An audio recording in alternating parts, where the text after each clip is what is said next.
The following program presents principles designed to promote good health and is not intended to take the place of personalised professional care. The opinions and ideas expressed are those of the speakers. Viewers are encouraged to draw their own conclusions about the information presented. Welcome to Healthy Living. I'm your host, Margot Marshall. As we get older, is it inevitable to get osteoporosis, porous, fragile bones that break easily? Or can we make them stronger? Stay tuned for the answer.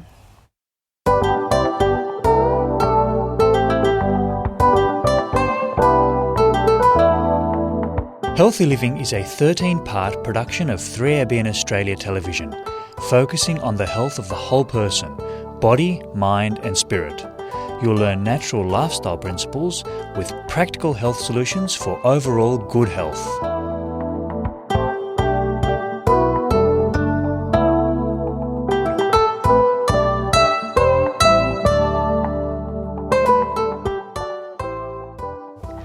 With me in the studio today, I have Dr. John Clark and Jenifer Skues, who is a health psychologist. Welcome, Jenifer, and welcome, John, to the program. We're looking forward to what you can tell us about this disease, which is something we really don't want to get. And if you can tell us how that happens, that would be really good. And John, you have a story about someone who did have really bad osteoporosis and was able to turn that disease around. We're very keen to hear how she did that. Yes, and osteoporosis is a serious problem. You might think, well, I got thin bones. But 1/3 of patients who break a hip die during the following year. Wow. It's a high death rate for breaking a hip from osteoporosis. You wouldn't imagine that, would you, from a broken bone? Just from a broken bone. And it's sort of like the bones are a barometer for the health of the whole body. If your bones are poor, maybe your other health is poor. And you break a bone and you lay in bed, and laying in bed is not good. No. You start having things like heart disease, heart attacks, congestive heart failure, lung disease, blood clots. All kinds of things can happen if you're laying in bed from a broken bone. So I was out on tour in the United States. I used to tour the United States doing lectures on health, how people could recover from these diseases. And a lady came to my osteoporosis lecture who was limping. And I said, well, why are you limping? She says, well, 4 weeks ago, I was in a bad accident and I broke my hip. And then she told me all about her bones, which was fascinating to me. When she was 25, she was working for the sheriff's department. That's like a police department. And it was a very active job, but she was having bone pain at night. So she went to her primary doctor, and he checked her over, and then he scanned her bones and discovered she had eggshell thin bones. That sounds really advanced, osteoporosis. Like your total foundation was structurally not sound. She was about to fall apart. Literally, yeah. And why do we laugh? But we laugh because we know there's a fix here coming up. And she was wondering why she had this bone pain. Well, her bones were so thin that they were probably microfracturing. Oh, wow. Just hurting. Me. And so the doctor offered to give her some drugs that he felt would be the answer to her thin bones. And she thought, here I am, only 25. Most older people are on drugs, but most younger people aren't. And I'm not really ready to start taking drugs. And so I'd like to go home and just, take care of this myself. And so she turned down the drug, went home.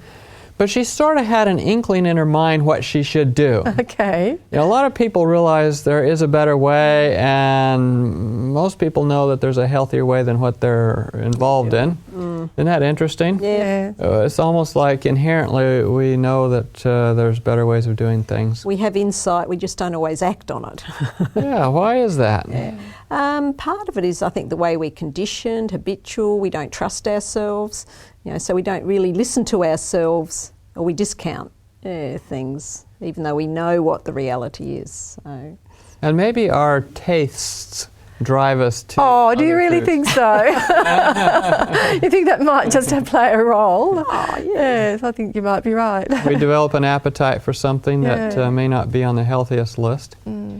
Well, she went home and she was a Christian. She prayed. She said, Lord, I know you've said in the Bible in Exodus 15:26 that if thou wilt diligently hearken unto the voice of the Lord thy God and do that which is right in his sight, that he'll put none of these diseases upon you which he's brought upon the Egyptians, but that he's your God and that he will heal you. And it's interesting that the Egyptians did have osteoporosis. Really? Among other things, yeah. And so she said, Lord, I'm going to switch to a total plant-based vegetarian diet like what you put Adam on. We're talking fresh fruits, fresh vegetables, nuts and seeds. And she promised to do that if the Lord would fulfill his promise to heal her disease. And so she said within 2 weeks, the bone pain she'd had was totally gone. Goodness, Wow. just 2 weeks. How Just long 2 had she weeks. had it, do you think? Did she say how long she had the bone pain? 'Cause She that's didn't really horrible. say, Yeah. but Must have been bad, or she oh, this is serious. painful.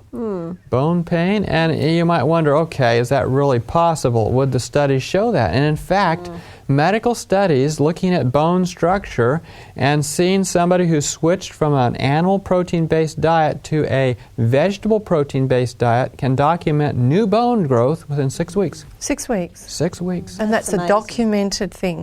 Under the microscope. Under the microscope. So that's very convincing, isn't it? So her pain going away in 2 weeks is very realistic to what was actually When happening you know in her what body. research shows us, that's where it's good to have that research. Yes, very good to know why this is happening and what's going on. And so here she was. I'm seeing her in her 50s. And she came to my meeting. She says now she's been in an accident and she had a broken hip. And she went to surgery for this hip. They, quote unquote, pinned it, put some bolts and screws in it. And she said when the surgeon came out of surgery and came and talked to her, that he says, wow, you had the hardest, strongest bones I've worked on in a long time. Isn't that Isn't amazing? that interesting? From fragile, paper thin to rock solid, literally. Literally, rock solid. And this hip didn't break just from a very minor thing. It was actually a traffic accident which would have broken Took a lot to break anyone's it. hip. Yeah. Big accident, big trauma, and she broke the hip. And if she had still had the thin bone, she would have had more than just a hip fracture. Oh, She would yes. have had major bone damage. Yeah. So it just showed how the bones need to be solid for that protection. Yes. Isn't that encouraging to think that something like that can actually be reversed? It'd be interesting to know how long it actually took to fully reverse it. And Jenny, are there other things besides a bad diet and so on that contribute? Huge factor is stress related. And when we have stress, it actually can leach calcium from the bone. So other than like meat proteins and that, you add the stress in and then you're not digesting properly, so you're not absorbing the nutrients. So that means her bones keep getting depleted. And a major factor with stress is the loss of magnesium. And magnesium, every cell needs it. It helps put calcium in the bones, it relaxes the nerves and the muscles. If you don't have enough, you get a lot of cramping. It also helps to pick up the brain function and neurotransmitters, particularly your serotonin factor. So it improves mood, it helps people stay not depressed. And interestingly, they have found in research that people who have osteoporosis get depressed. And then they're more likely to have a fall. Okay. You see, so this is where when you have a look at the stress factor, so a lot of what I do as a health psychologist is teach people how to manage their life, and it is individual because her situation was individual. Sure. And I've also looked at nutritional medicine for mental health, so this is where with John I use a lot of looking at nutrients, and one of the best ones I've found for magnesium comes from the sea.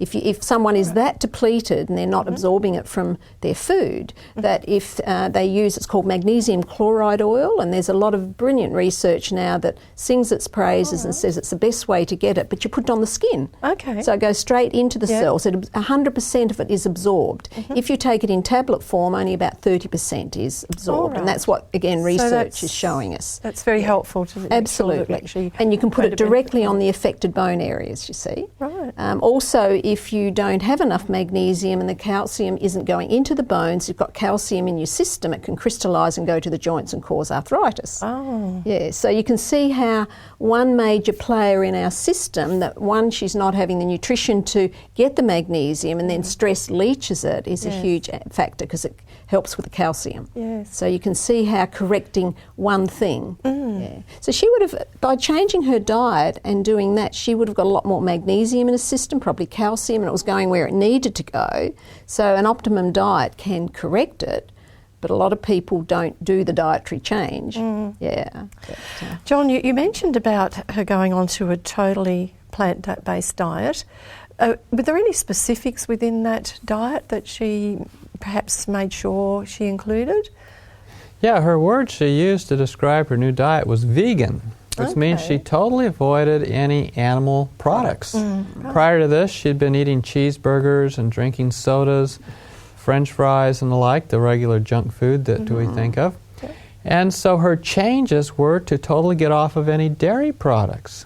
That's a very curious one, and I can just imagine that people tuning into this program will be thinking, oh, come on, this just doesn't make a lot of sense, because we're given to understand that milk is, being the highest calcium source, is going to be the thing that will build strong bones. So it didn't do it for her, and now you're saying when she went on to a total plant diet, her bones increased to a remarkable degree. So how does that work? Yes. Yeah, when I went to switch to a similar diet of becoming a total plant-based vegetarian or vegan, my grandmother, who had run a dairy, was just sure that my teeth were going to go bad and my bones were going to go bad. Yeah, she was shocked. Yeah. Which is interesting because a lot of this is sort of like tradition. People have believed this for generations. And I met a young lady who had been raised on total vegetarian diet, a vegan diet. And when she was in college, the college was doing a research project on bone strength. And they scanned everybody's bones, and when they checked her bones, she had the strongest, hardest bones of anybody in the college. Interesting. And that's pretty fascinating, for sure. Well, it's a great testimony to the value of what you eat and what you put in your system. And I find when you eat properly, because I had osteoporosis diagnosed, and I did lots of things, but stress was my biggest factor. So I've managed my stress levels. Now, this was quite a few years ago, but I did improve my diet, more exercise, like weight-bearing exercise. And I know I don't have that now, that's being treated. But it's a huge component to have that diet is crucial. Yeah, and it's amazing how much difference it makes just by shifting the focus of the food you eat. Yeah. Jenny, you're saying that you had a really good healthy diet, like John's been describing. I improved my diet. Yes. Yeah, I was having a reasonable diet, but when I started to explore what treats osteoporosis and found like dairy products, well, get rid of the dairy products. Okay. So there were things I was having that I considered healthy, and I was eating a lot healthier than most people. Yes. And then, like you said, get onto a vegan diet. So in my research, I found the same thing. Well, that's quite a while ago. Very interesting. So you both researched this out, and you separately came to the same conclusion. But you believe that stress was probably stress was my biggest problem. Yeah, and it was more events in my life, work environment. There are lots of stresses, which are common to a lot of people. That's right. I don't think. I think they say if you haven't got any stress, it's because you're in a box, in a coffin. In the coffin. And so we do all have to have some amount of stress. It's getting the good stress, not the bad stress. So a lot of what I do is train people to recognise their stress levels, because this is that mind-body connection. And how do you do that, Jenny? How do you get them to recognise their stress levels? Yeah, one, working with the way the brain thinks, their beliefs and their attitudes create a lot of stress, and that's what you were saying, like her belief around certain things. Once it was challenged and she realised it was a wrong belief around eating certain foods, then she changed it. So people, if they'd not told what their belief system's doing or it's incorrect, then they won't do it. And someone who's got a very black and white belief system, it's either this or that, is going to have a lot more stress than someone who can step back and observe it and go, well, that's okay, we can manage this, you see. So you're saying that you explain to them, that like we've just had an explanation that this works. But what about the motivation part? Well, I help people get motivated because when you have something like osteoporosis, as I said, you get depressed. When you're depressed, you're not motivated. You don't want to do anything. No. So it's not about feeling motivated because you'll never do it. So what I get people to do is to pick a small, simple goal that they can action, because action creates motivation. Okay. But this is where helping them psychologically to not overstep the mark and see one small step is better than no steps. Right. Because once they do that one, they get momentum. Then we add on and we build the program. All right. Yeah. But also there's a huge component with the physiology with stress, you see. And so I help people to recognise their stress markers and what are they doing, like the sweaty palms, or the heart. I know you can talk about that one, the heart rate up.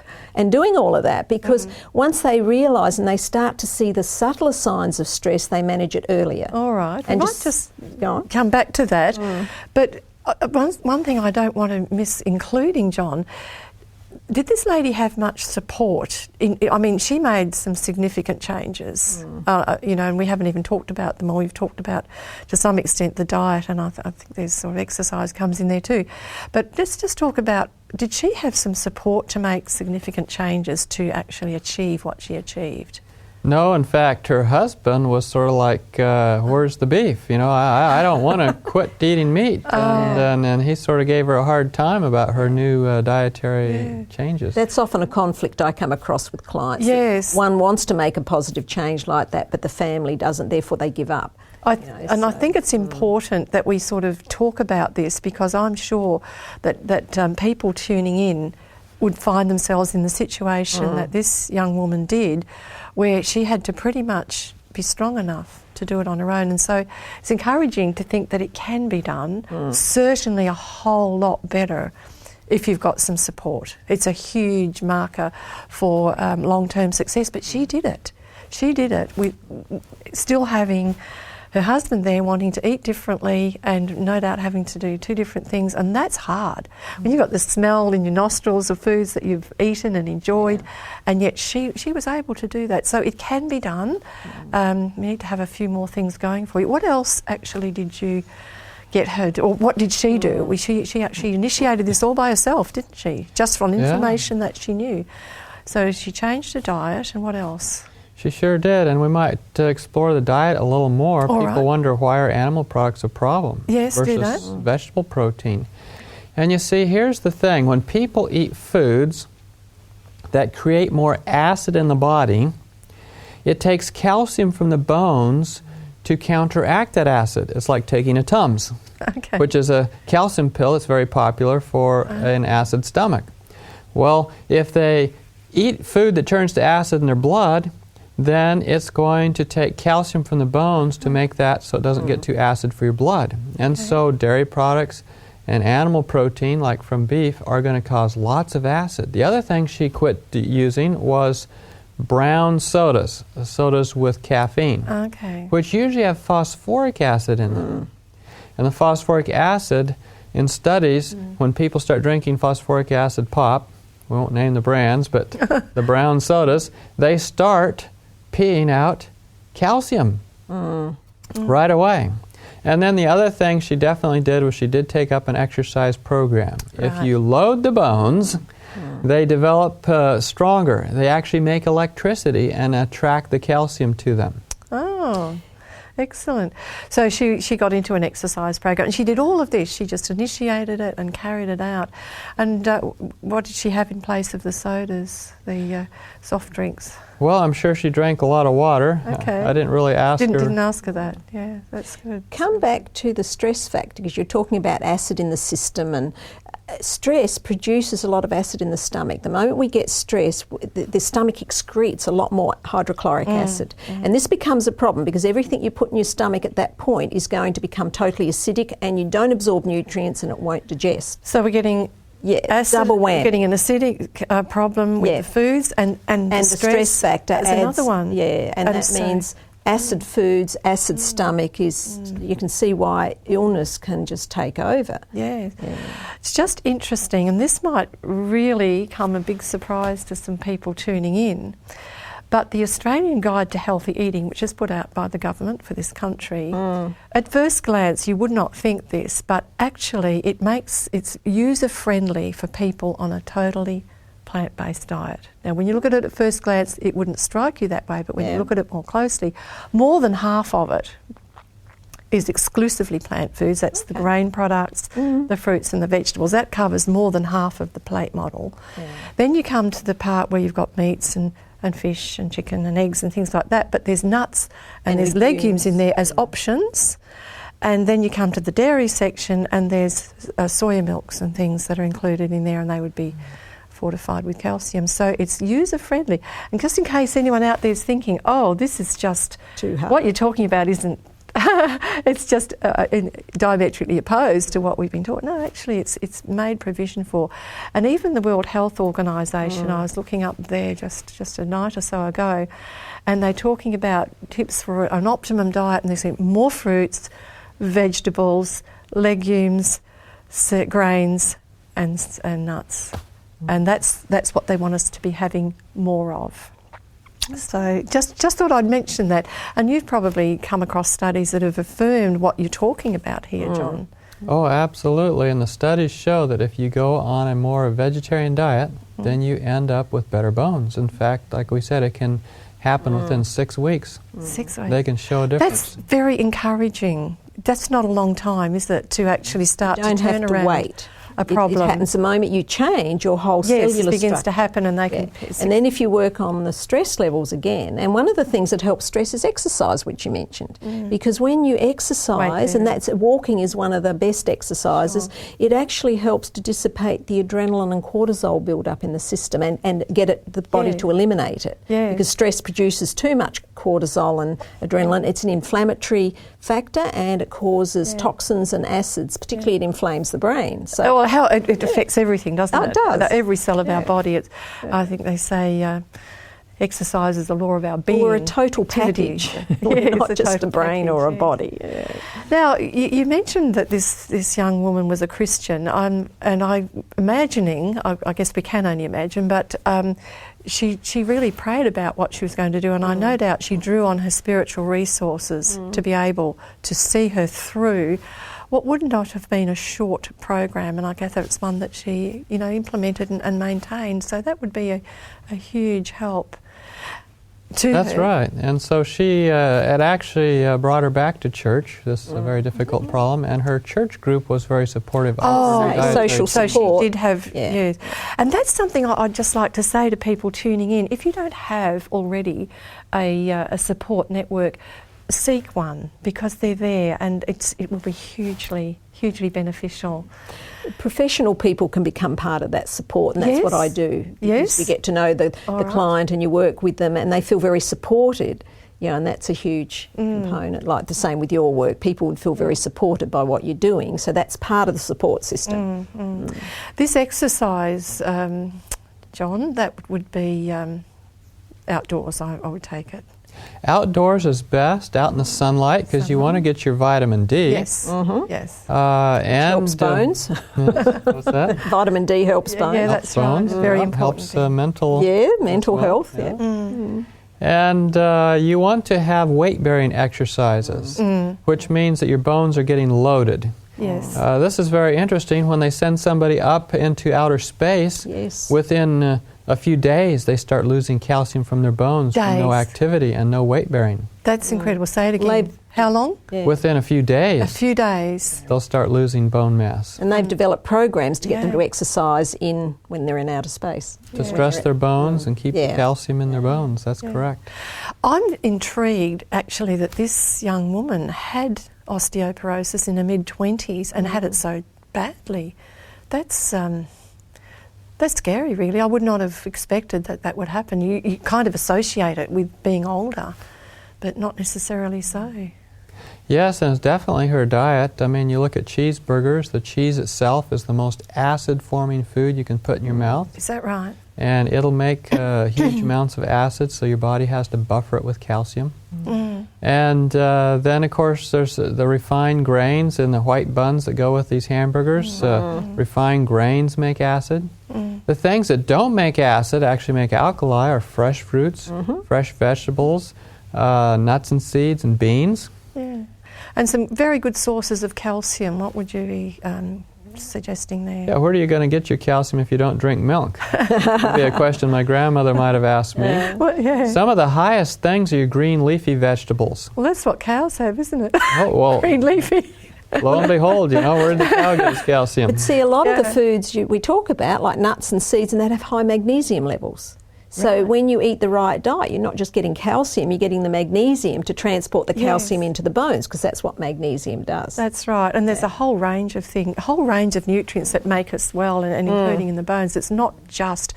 And I think this is where we need to get away from a single nutrient and just think whole foods, because they're packaged in a remarkable way, and when we interfere with that, it's a bit like having maybe a football team and sending part of the team onto the field and pulling them off, and then the others have a team. It's just not going to happen. It is a team effort. It is. We have to see the body as that team. That's right. And work with the team and do everything we can to get it working together. And foods as a whole food, and our bodies as a whole people, mental, physical, spiritual, social, because they all blend in together. They all support each other. And impact on each other for better or for worse. Like you were saying, what's going on in your mind with stress is affecting every cell of your body. Instant. And the other way around.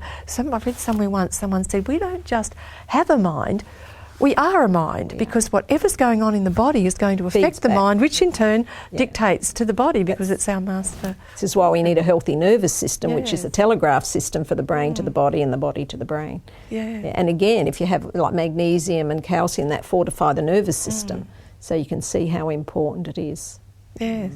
And I just think it's something you said there has triggered a thought then that's just escaped me. No jokes about seniors' moments, but just... Well, the calcium thing, we're thinking about it as a supplement. Actually, people taking calcium supplements end up with more heart disease because the calcium goes to plaque in the heart. It's dangerous. You're much better off eating a food with everything balanced with the magnesium and the calcium and the zinc and the copper and so forth, so that the body can sort out how much it needs of each one and can put it in the right place. Yes, once we start messing around with food and pulling out this and that, we don't really know what we're doing. I think it's only maybe 3 or 4 decades ago they even found out about phytochemicals that are in plant foods exclusively. Phyto means plant. And they're essential. And they work together. And we still don't even know how many there are. There's thousands. And we don't know how they work together. We just know eat them. We are created in an amazing way. We are. When you have a look, it's just incredible. And there's so much we don't know about our system. So it is. It's just been a wonderful thing. Well, thank you for all of that. It's just been a really good exploration of this disease, which can be fatal or can cause us to die early and can just impact on the quality of our lives, and such simple solutions. Eating very simple, lovely plant foods, and they're very enjoyable too. And so that's all we really have time for today, but we probably have questions about this. Maybe you've got questions about other things, other health concerns that you have, and if so, you can contact John or Jenifer by emailing healthyliving@3abnaustralia.org.au.